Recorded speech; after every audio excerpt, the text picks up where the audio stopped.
Capítulo 6. Um velho amigo morto vem visitar. Na manhã seguinte, após o café da manhã, contei a Grover sobre meu sonho. Estávamos sentados na campina observando os sátiros correrem atrás das ninfas do bosque pela neve. As ninfas haviam prometido beijar os sátiros caso fossem pegas, mas nunca eram. Em geral, a ninfa deixava o sátiro se aproximar bastante, então se transformava numa árvore coberta de neve e o pobre sátiro se chocava contra ela impetuosamente e ainda acabava coberto por uma pilha de neve. Quando contei a Grover o pesadelo, ele começou a torcer no dedo o pelo desgrenhado de sua perna. O teto de uma caverna desabou sobre ela, perguntou ele. Sim, que diabos isso quer dizer? Grover balançou negativamente a cabeça. Não sei, mas depois do que Zoe sonhou, epa, o que está dizendo? Zoe teve um sonho assim? Eu não sei exatamente. Por volta das 3 da manhã, ela foi à casa grande e reagiu falar com Kiro. Parecia que estava em pânico. Espere, como é que você sabe disso? Grover enrubesceu. Eu estava mais ou menos acampando do lado de fora do chalé de Artemis. Para quê? Só para estar, você sabe, perto delas. Você é um rastejador com cascos. Não sou, não. Seja como for, eu a segui até a casa grande, me escondi num arbusto e observei tudo. Ela ficou transtornada de verdade quando Argus não a deixou entrar. Foi uma cena um tanto perigosa. Tentei imaginar Argus era o chefe de segurança do acampamento. Um sujeito grandalhão e louro, com os olhos pelo corpo todo. Ele raramente aparecia a menos de alguma coisa séria estivesse acontecendo. Eu não gostaria de apostar numa luta entre ele e Zoe, doce e amarga. O que foi que ela disse? Perguntei.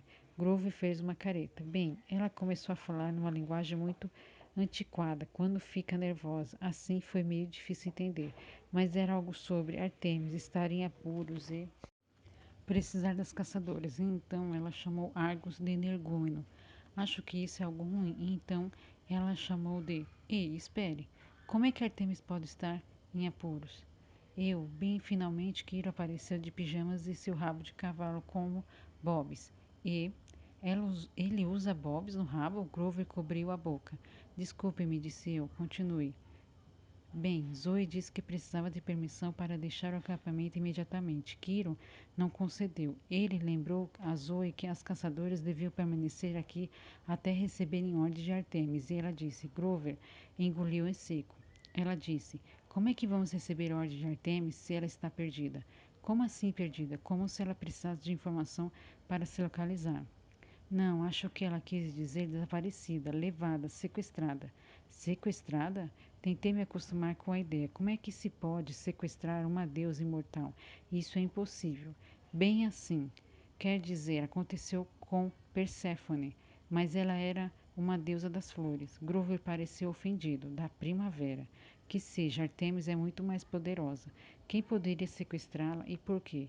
Grover balançou a cabeça negativamente, infeliz. Não sei, Cronos. Ele ainda não pode ser todo esse poder. Pode? A última vez que tínhamos visto Cronos, ele estava em pedacinhos. Bem, nós não o viramos de verdade. Milhares de anos atrás, após a grande guerra em titãs e deuses, os quais o haviam cortado em pedacinhos com sua própria foice e espalhado os pedaços no Tártaro, que é assim uma espécie de lixeira reciclável e sem fundo em que os deuses jogam seus inimigos, 2 verões atrás, Crono nos havia traído à beira do abismo e quase nos arrastara para lá. Então, no último verão, a bordo do cruzeiro demoníaco de Loki, viramos uma caixão de ouro no qual alguém se juntava à cauda deles. Cronos podia influenciar as pessoas com sonhos e enganá-las como eu não via como ele poderia sobrepujar Artemis fisicamente se ainda era uma espécie de pila de adubo do mal. Não sei, disse Grover. Acho que alguém saberia se Cronos tivesse a recompensa. Os deuses estariam mais nervosos, mas ainda assim é estranho você ter um pesadelo ou na mesma noite em que Zoe. É quase como se estivéssemos conectados, completei. Mais além na campina congelada, um sátiro deslizou nos cascos enquanto perseguia uma ninfa de árvore azul, ruiva. Ela deu uma risadinha e estendeu os braços. Enquanto ele corria em sua direção, Ela se transformou em um pinheiro e ele se esborrachou contra o tronco em alta velocidade. Ah, o amor, suspirou Grover sonhador. Pensei no pesadelo de Zoe que ela teve algumas horas após o meu. Preciso falar com Zoe, disse eu. Antes de você ir, Grover tirou algo do bolso do casaco. Era um prospecto dobrado em três, como um folheto de viagem. Lembra-se de que você disse sobre como era estranho as caçadoras terem simplesmente aparecido em Westward Hall? Acho que elas poderiam estar nos vigiando. Vigiando? O que quer dizer com isso? Ele me entregou o folheto. A primeira página dizia: uma escolha sábia para o seu futuro. Dentro via-se fotos de jovens donzelas envolvidas em atividades de caça, perseguindo monstros, atirando flechas. Havia legendas como benefícios para a saúde, mortalidade e o que isso significa para você. É uma manhã sem garotos. Encontrei isso na mochila de Annabeth, disse Grover. Eu o encarei. Não estou entendendo. Bem, me parece. Talvez Annabeth estivesse pensando em se juntar a elas. Gostaria de dizer que recebi bem a notícia, mas a verdade é que eu queria estrangular as caçadoras de Artemis, uma donzela eterna de cada vez. Tentei me manter ocupado pro restante do dia, mas eu estava morto de preocupação com Annabeth. Fui para a aula de lançamento de dardos, mas o campista de Ares, responsável que pôs para fora depois que me distraí e atirei o dardo no alvo antes que ele saísse do caminho, pedi desculpa pelo buraco em sua calça, mas mesmo assim, ele me expulsou imediatamente. Visitei os estábulos de Pegasus, mas Silena Bagor, do chalé de Afrodite, estava discutindo com uma das caçadoras e decidi que era melhor não me envolver. Depois sentei-me nos galpões de bigas vazios e fiquei ruminando lá embaixo nos campos do arco e flecha. Kiro conduzia o treino do tiro ao alvo. Eu sabia que ele era a melhor pessoa para eu conversar naquele momento, mas alguma coisa me deteve. Tinha a sensação de que Kiro iria tentar me proteger como sempre fazia. Talvez não me dissesse tudo o que fazia. Olhei para outra direção, no topo da colina, meio sangue. O Sr. D e Argos alimentavam um filhote de dragão que guardava o velocímetro de ouro. Então a ideia me ocorreu. Ninguém estaria na casa grande. Havia alguém mais, alguma coisa a quem eu poderia pedir orientação? O sangue subia em meus ouvidos enquanto eu corria para casa e subia as escadas. Eu só fizera isso uma vez antes e ainda tinha pesadelos com aquilo. Abri o alçapão e entrei no sótão. O ambiente estava escuro, poeirento e atravancado de lixo, exatamente como eu lembrava. Havia escudos em alguns pedaços, em decorrência de mordidas de monstros, espadas entortadas no formato da cabeça de demônios e um bocado de animais empalhados, como uma harpa e um piton laranja brilhante. Ao lado da janela, sentada, num banco de 3 pernas, estava a múmia enrugada de uma velha senhora com um vestido tingido à moda hippie, o oráculo. Obriguei-me a andar até lá. Esperei a névoa verde subisse da boca da múmia, como da outra vez, mas nada aconteceu. Oi, cumprimentei. Ah, o que de novo? Estremeci de tão estúpido que aquilo soou. Não podia ver muita coisa de novo, enquanto você está morto e preso no sótão. Mas eu sabia que o espírito do oráculo estava lá em algum lugar. Eu podia sentir sua presença fria ali, como uma serpente enrodilhada adormecida. Tenho uma pergunta no seio um pouco mais alto. Preciso saber sobre a Annabeth. Como posso salvá-la? Nenhuma resposta. O sol entrava pela janela suja do sótão, iluminando as partículas de poeira que dançavam no ar. Esperei ainda mais. Então fiquei com raiva. Estava sendo ignorado por um cadáver. Muito bem, disse eu. Ótimo, vou descobrir por mim mesmo. Virei-me e esbarrei numa mesa grande cheia de souvenirs. Parecia mais amontoada de coisas do que da última vez em que eu estivera ali. Os heróis guardavam todo tipo de objeto no sótão, troféus de buscas que já não queriam em seus chalés ou objetos que traziam lembranças dolorosas. Eu sabia que Luke havia guardado uma garrafa de dragão em algum lugar por ali. Aqui havia deixado cicatriz em seu rosto. Havia um cabo de espada quebrado com uma etiqueta. Isso quebrou e Leroy foi morto em 99. Então, avistei um lenço de seda rosa com uma etiqueta presa. Peguei a etiqueta e tentei lê-la. Lenço da deusa Afrodite, recuperado em Aqualândia, Denver, Colorado, por Annabeth Chase e Percy Jackson. Fiquei olhando o lenço. Eu havia me esquecido completamente dele. 2 anos antes, Annabeth tomará esse lenço das minhas mãos e disserá algo como: Ah, não fique longe dessa magia do amor. Eu simplesmente havia suposto que ela jogara fora, e no entanto ali estava ela o guardará esse tempo todo. E por que o havia escondido no sótão? Voltei-me para a múmia. Ela não se moverá, mas a sombra em seu rosto fazia parecer que estava sorrindo de uma forma horripilante. Larguei o lenço e tentei não sair correndo em direção à saída.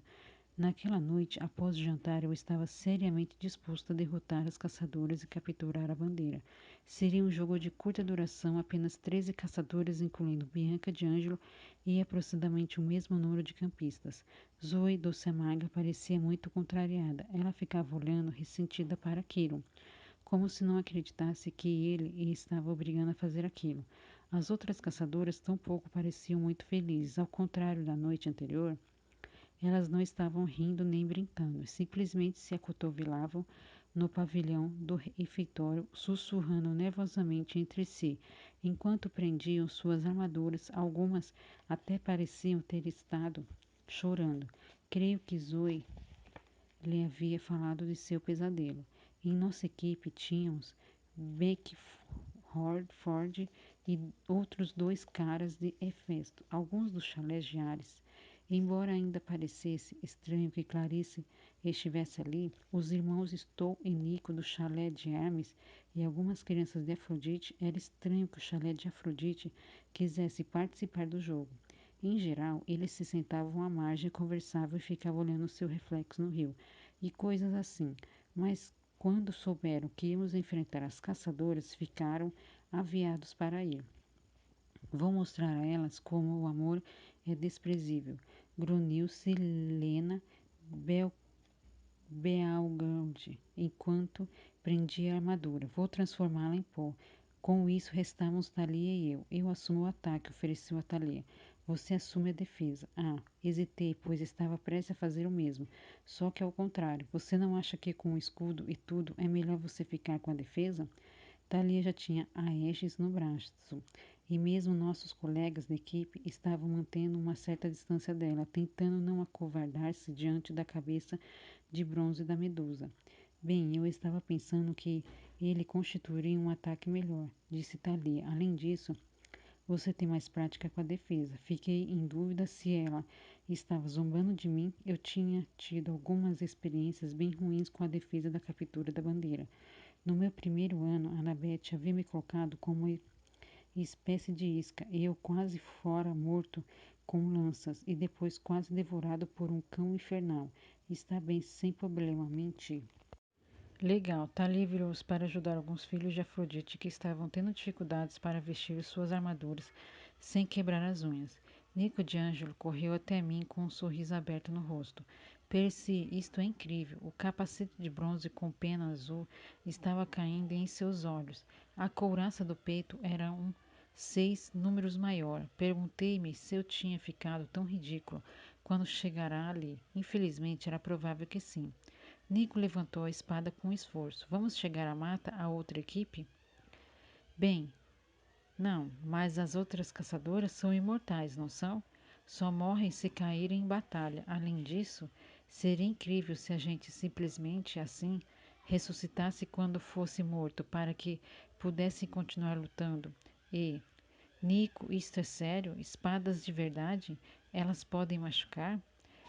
Ele me fitou um tanto desapontado e percebi que tinha falado com a minha mãe.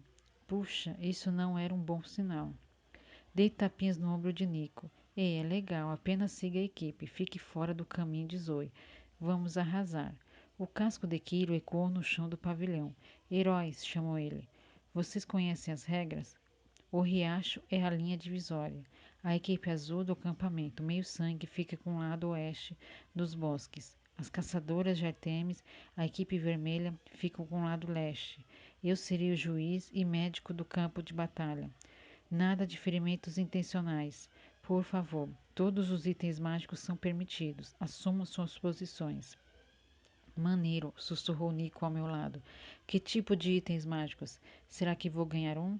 Eu estava prestes a dizer que não, quando Thalia chamou. Equipe azul, siga-me. Todos gritaram e seguiram. Tive de correr para alcançá-los e tropecei no escudo de alguém. Acabei não parecendo muito um co-capitão. Estava mais para um idiota. Ficamos nossa bandeira no topo do punho de Zeus, um grupo de pedras no meio do bosque a oeste que, se você olhar do ângulo certo, parece um imenso punho imergido no chão. Se olhar para ele de qualquer outro ponto, parece uma pilha de gigantescos cocôs de alce. Mas Quiro não nos deixava chamar o lugar de pilha de cocô, principalmente depois de ter sido batizado em homenagem a Zeus, que não tem um senso de humor dos melhores. De qualquer maneira, era um bom lugar para fincar a bandeira. A rocha mais alta tinha uns 6 metros de altura e era muito difícil de escalar, de modo que a bandeira se encontrava claramente visível como as regras diziam que deveria ser. E não era importante o fato de os guardas não terem permissão de ficar menos de 10 metros dela. Deixei Nico de guarda com Beckdorf e os irmãos Stoll, achando que ele estaria fora do caminho e em segurança. Vamos mandar um isca para a esquerda, disse Thalia ao grupo. Silena, você cuida disso? Entendido. Leve Laurel e Jason. São bons corredores. Abra um amplo arco em torno das caçadoras. Atraia o maior número delas que puder. Vou conduzir o grupo de ataque principal para a direita e pegá-las de surpresa. Todos assentiram, parecia um bom plano. E Thalia o expôs com tamanha confiança que não havia mais nada a fazer senão acreditar que ia dar certo. Thalia olhou para mim. Algo a acrescentar, Percy? Ah, sim. Fiquem atentos à defesa. Temos 4 guardas e 2 patrulheiros. Não é muito para um bosque grande. Vou estar em movimento. Gritem se precisarem de ajuda e não deixem seus postos, disse Thalia. A menos que vejam uma oportunidade de ouro, acrescentei. Thalia fez uma careta. Não deixe seus postos de jeito nenhum, certo? A menos. Percy, ela tocou meu braço e me deu um choque, e todo mundo pôde dar choques estáticos no inverno. Mas quando Thalia faz isso, dói. Acho que é porque o pai dela é o deus dos raios. Ela tem a fama de chamuscar as sobrancelhas das pessoas. Desculpe-me, disse Thalia, embora em sua voz não houvesse um tom de desculpas. Bem, todo mundo entendeu. Todos assentiram, então nos separamos em pequenos grupos. A trombeta soou e o jogo teve início. O grupo de Silena desapareceu no bosque à esquerda. O grupo de Thalia esperou alguns segundos e então disparou para a direita. Esperei que algo acontecesse. Subi no punho de Zeus a fim de ter uma boa visão do bosque. Eu me lembrava de como as caçadoras haviam irrompido do meio da floresta quando lutaram com o Manticore e estava preparado para algo assim, um ataque maciço que poderia nos dominar, mas nada aconteceu. Avistei Silena e seus 2 patrulheiros. Atravessaram correndo uma clareira seguidos por 5 caçadoras, levando-as para dentro do bosque e afastando-as. Detalhe, o plano parecia estar funcionando. Então localizei outro grupo de caçadores seguindo para a direita, os arcos em prontidão. Deviam ter visto Thalia. O que está acontecendo? Perguntou Nico, tentando subir até onde eu estava. Minha mente estava em disparada. Thalia não ia conseguir escapar, mas as caçadoras estavam divididas. Com tantas delas em cada flanco, o centro devia estar desguarnecido. Se eu fosse rápido, olhei para Beckdorf. Vocês podem cuidar de tudo? Beckdorf bufou. É claro, eu vou até lá. Os irmãos Stoll e Nico deram vivas quando corri na direção da linha divisória. Eu corri na velocidade máxima e me sentia ótimo. Saltei sobre o riacho, entrando no território inimigo. Podia ver a bandeira prateada delas, à frente, guardada por uma única sentinela, e que nem estava olhando na minha direção. Ouvi lutas à esquerda e à direita em algum ponto de bosque. Estava no papo. A sentinela virou-se no último minuto. Era Bianca de Ângelo. Seus olhos se regalaram quando eu me choquei contra ela, lançando uma estrelada na neve. Desculpe-me, gritei. Arranquei a bandeira de seda prateada da árvore e saí disparada. Já estava em 10 metros dali quando Bianca conseguiu gritar pedindo ajuda. Pensei que estivesse livre. Uma corda prateada correu pelos seus tornozelos e se prendeu à árvore perto da qual eu me encontrava. Uma armadilha disparada de um arco. Antes que eu pudesse pensar em parar, desabei estendido no chão. Percy, gritou Thalia à minha esquerda. O que você está fazendo? Antes que ela me alcançasse, uma flecha explodiu e meus pés e uma nuvem de fumaça amarela ergueu-se em torno do seu corpo.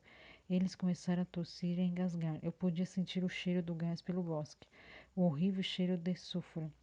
Isso não é justo, arquejou Thalia. Flechas de pum são antidesportivas. Levantei-me e recomecei a correr. Faltavam apenas mais alguns metros até o riacho e eu tinha presa. Mais flechas passaram zunindo pelo meu ouvido. Uma caçadora surgiu do nada e tentou me atingir com suas facas. Mas eu me desviei e continuei correndo. Ouvi gritos do nosso lado do riacho. Beckdorf e Nico estavam correndo em minha direção.